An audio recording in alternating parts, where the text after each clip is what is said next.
الحمد لله رب العالمين والصلاة والسلام على أشرف الأنبياء والمرسلين أما بعد فأعوذ بالله من الشيطان الرجيم بسم الله الرحمن الرحيم ولما دخلوا من حيث أمرهم أبوهم ما كان يغني عنهم من الله من شيء إلا حاجة في نفس يعقوب قضاها وَإِنَّهُ لَذُو عِلْمٍ لِمَا عَلَّمْنَاهُ وَلَكِنَّ أَكْثَرَ النَّاسِ لَا يَعْلَمُونَ صدق اللہ العظیم۔ سب تعریفیں اللہ رب العزت کے لیے اور بے شمار درود و سلام حضور علیہ الصلوۃ والسلام پر۔ سورہ یوسف کی آیت نمبر 67 پر ہم نے اپنی بات کو مکمل کیا اور نظر کے حوالے سے ہم نے تفصیلی گفتگو کی۔ یعقوب علیہ السلام نے اپنے بیٹوں کو نصیحت فرمائی کہ تم مصر میں ایک دروازے سے داخل مت ہونا بلکہ مختلف دروازوں سے داخل ہونا، اور نہیں فائدہ پہنچا سکتا میں تمہیں اللہ کی تقدیر سے کچھ بھی، یعنی جب اللہ کی تقدیر غالب آ جائے تو پھر انسان کی تدبیر ناکام ہو جاتی، لیکن کیونکہ ہمیں یہ معلوم نہیں ہے کہ تقدیر میں کیا ہے تو لہٰذا ہمیں تدبیر کا حکم ہے۔ تو نظر لگنے پر ہم تفصیلی بات کر چکے ہیں، اور یہ بات بھی ہمارے سامنے آئی کہ اگر تقدیر میں کوئی بات متعین ہو چکی ہے تو پھر نہ دعا کام آتی ہے نہ دوا کام آتی، کیونکہ وہ اللہ کا فیصلہ ہو چکا ہوتا ہے۔ اسی طرح بعض روایات میں ہے کہ نظر بھی تقدیر کو نہیں ٹال سکتی، یعنی بعض اوقات ہم یہ گمان کرتے ہیں کہ شاید منت کا مان لینا یہ تقدیر کو ٹال دیتا ہے، تو تقدیر میں جو متعین ہو چکا ہے وہ تو ہو کر رہے گا۔ تو فرمایا وَلَمَّا دَخَلُوا مِنْ حَيْثُ أَمَرَهُمْ أَبُوهُمْ، اور جب وہ داخل ہوئے، کہاں داخل ہوئے؟ مصر میں۔ من حیث امرہم ابوہم، جس طرح انہیں ان کے ابو یعنی والد نے، یعقوب علیہ السلام نے حکم دیا تھا، وہ نہیں فائدہ پہنچا سکتا تھا انہیں اللہ کی تقدیر سے کچھ بھی مگر الا حاجۃ فی نفس یعقوب قضاہا، مگر یہ احتیاطی تدبیر ایک خیال تھا یعقوب علیہ السلام کے قلب مبارک میں جسے انہوں نے پورا کیا۔ تو وہی بات کہ اگر اللہ تعالیٰ کی طرف سے کسی بات کا فیصلہ ہو چکا ہے، قضاء و قدر کا کوئی فیصلہ متعین ہے،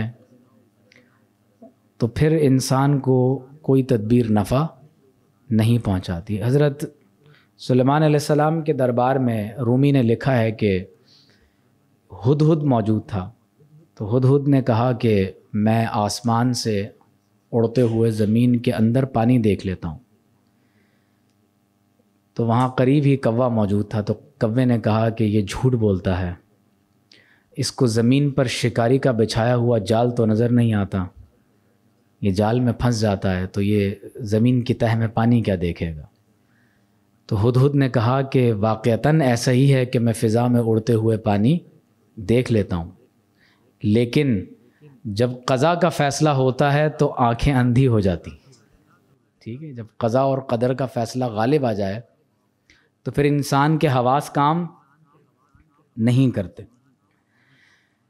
وَإِنَّهُ لَذُو عِلْمٍ، اور بے شک وہ صاحب علم تھے۔ کون؟ حضرت یعقوب علیہ السلام صاحب علم تھے۔ تو ذو علم، علم والے، تو صاحب علم، صاحب الگ ہے، علم الگ ہے۔ صاحب کو جب علم سکھایا جاتا ہے تو وہ صاحب علم ہو جاتا ہے۔ وَإِنَّهُ لَذُو عِلْمٍ، تو بے شک وہ صاحب علم تھے۔ کیوں؟ لِمَا عَلَّمْنَاهُ، بوجہ اس کے جو ہم نے انہیں سکھایا تھا۔ تو گویا کہ یعقوب علیہ السلام بھی اللہ کے نبی ہیں، اور جو علم یعقوب علیہ السلام کے پاس ہے وہ انہیں کس نے سکھایا؟ وہ علم اللہ نے سکھایا۔ وَلَكِنَّ أَكْثَرَ النَّاسِ لا يعلمون، لیکن اکثر لوگ اس حقیقت کو بتایا جا رہا ہے کہ نبی کے پاس جو علم ہوتا ہے وہ اللہ سکھاتا ہے۔ اب سارے اعتراضات ختم ہو گئے۔ یہ جتنے بھی شکوک و شبہات دلوں میں جنم لیتے ہیں کہ یہ تو علم غیب ہے، اس سے کہیں شرک نہ ہو جائے، اس سے کہیں کفر نہ ہو جائے، تو اللہ تعالیٰ نے فرمایا کہ یہ جو کسی نبی کا صاحب علم ہونا ہے اس کو اس نسبت سے دیکھا کرو کہ لما علمنا ہو، کیونکہ یہ علم اللہ تعالیٰ نے ان انبیاء کو سکھا دیا ہے۔ تو لہٰذا جو ہی اس علم کی نسبت اللہ تعالیٰ کی طرف ہوگی تو وہ تمام تر شکوک و شبہات رفع ہو جائیں گے، لیکن اکثر لوگوں کو اس حقیقت کا علم نہیں ہوتا۔ وَلَمَّا دَخَلُوا عَلَى يُوسُفَ، تو جب وہ یوسف علیہ السلام کے پاس پہنچے، جب یوسف علیہ السلام کے پاس داخل ہوئے، آوَا إِلَيْهِ أَخَاهُ، تو قرآن کہتا ہے کہ انہوں نے اپنے بھائی کو اپنے پاس ٹھکانہ دیا۔ آوا کہتے ہیں کسی کو ٹھکانہ دینا، اور اس کا ایک معنی ضمہ الیہ، انہوں نے اپنے بھائی کو گلے لگایا، وانزلہ معہ، اور اپنے پاس رہنے کے لیے ٹھکانہ دیا، اور تنہائی میں ان کو بتا دیا، قال انی انا اخوک، بے شک میں تمہارا بھائی ہوں، کیونکہ حضرت یوسف علیہ السلام اور بنیامین علیہ السلام ان دونوں کی ماں ایک ہیں، تو باقی سوتیلے بھائی تھے۔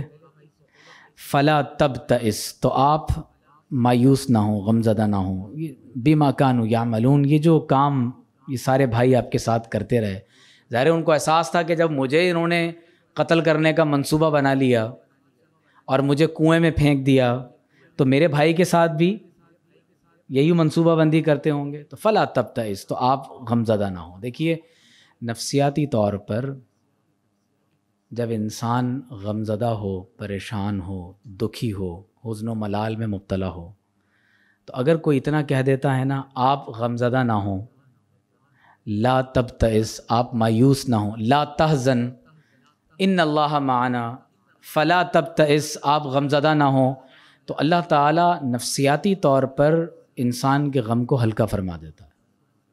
تو ایک دوسرے کی انسان کو دلجوئی کرنی چاہیے۔ اگر کوئی غمزدہ ہے، کسی مصیبت میں ہے، کسی پریشانی میں ہے، کسی تکلیف میں ہے، تو صرف یہ جملہ کہہ دینا کہ اللہ تعالیٰ آپ کو اس غم سے نجات عطا فرمائے گا، آپ مایوس نہ ہوں، غمزدہ نہ ہوں، پریشان نہ ہوں، تو اس سے انسان نفسیاتی طور پر اس ڈپریشن سے باہر آ جاتا ہے۔ تو آپ غم زدہ نہ ہوں ان حرکتوں پر جو یہ لوگ کیا کرتے تھے، اور انہوں نے پورا منصوبہ اپنے بھائی کو بتا دیا، کیونکہ اس بات کا خدشہ تھا کہ جب انہوں نے یوسف علیہ السلام کو اپنے گمان کے مطابق ایک اندھے کنویں میں ڈال دیا، اور یقیناً وہ ان کے خیال میں شہید ہو چکے ہوں گے، تو اس بات کا بھی امکان تھا کہ واپسی میں ان کے بھائی کو بھی کوئی نقصان پہنچاتے۔ فَلَمَّا جَهَّزَهُمْ بِجَهَازِهِمْ، اس پر ہم پہلے بھی بات کر چکے ہیں کہ تجہیز التصریح و تنجیز الامر، جہاز عربی میں کسے کہتے ہیں؟